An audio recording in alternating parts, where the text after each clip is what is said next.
नाही, एकतर काल जे मतदान झालं बारामती लोकसभा मतदारसंघाचं ते साधारणतः 57-58% रेंजमध्ये आहे. अजून काही अंतिम फायनल आकडेवारी आता म्हणजे झाली जवळजवळ क्लिअर.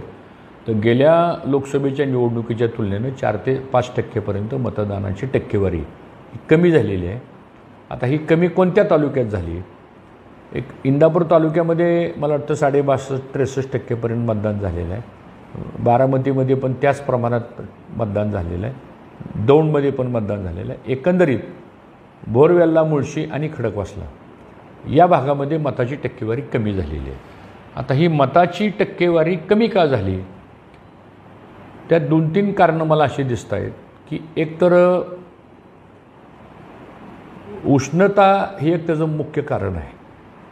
कारण टेम्परेचर इतकं वाढलेलं होतं आणि त्यामुळं काही लोकांनी सनस्ट्रोकमुळं काही लोक कदाचित बाहेर पडली नसतील, हे एक मला कारण वाटतं. दुसरं कारण की या मतदारसंघातली जी लढाई आहे ही साधारणतः महायुती विरुद्ध महाविकास आघाडी अशी लढाई होती.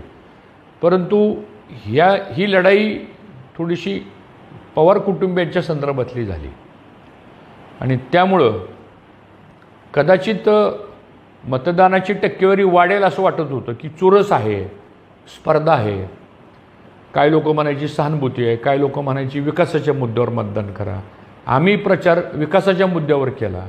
आम्ही प्रचार जो केला म्हणजे विशेषतः ह्या लोकसभेचं जर गणित बघितलं आपण तर ह्या लोकसभा मतदारसंघामध्ये भारतीय जनता पक्षाला 2019ला 5,30,000 मतं पडली होती आणि महाविकास आघाडीला 6,70,000 मतं पडली होती.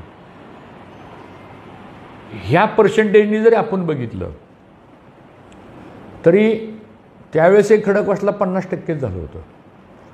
खडकवासला हा कॉस्मोपॉलिटन शहर झालेला आहे. 5.5-6 लाख मतदान हे टोटली शहरी आहे, म्हणजे अर्बन वोटिंग आहे ते.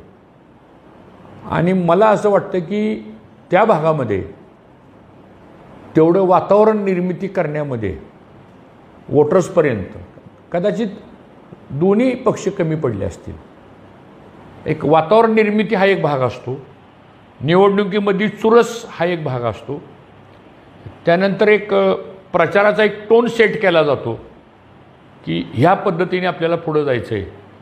त्याच्यामध्ये कदाचित थोडंफार कमी जास्तपणा झालेला दिसतोय मला. पण हे सगळं जरी गणित बघितलं आपण तरी ही निवडणूक जी आहे ती महायुतीचे उमेदवार सुनीत्रा पवार ह्यांच्या फेवरमध्ये जाईल असं माझं मत आहे. आणि त्या निवडून नक्की येणार आहे. आता मतं किती पडतील ह्याचा आज लगेच आपल्याला अंदाज येणं शक्य नाही.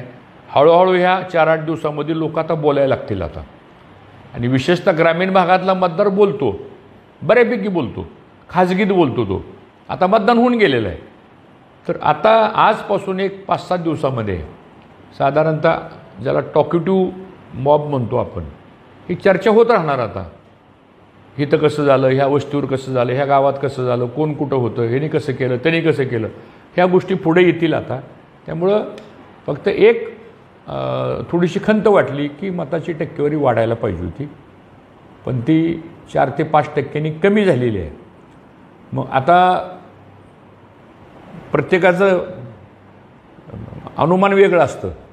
काही लोकांचं म्हणणं असतं टक्केवारी वाढल्यानंतर कोणाला तरी धोका असतो. काही लोकांचं म्हणणं आहे की टक्केवारी कमी झाल्यानंतर कोणाचा तरी फायदा होतो.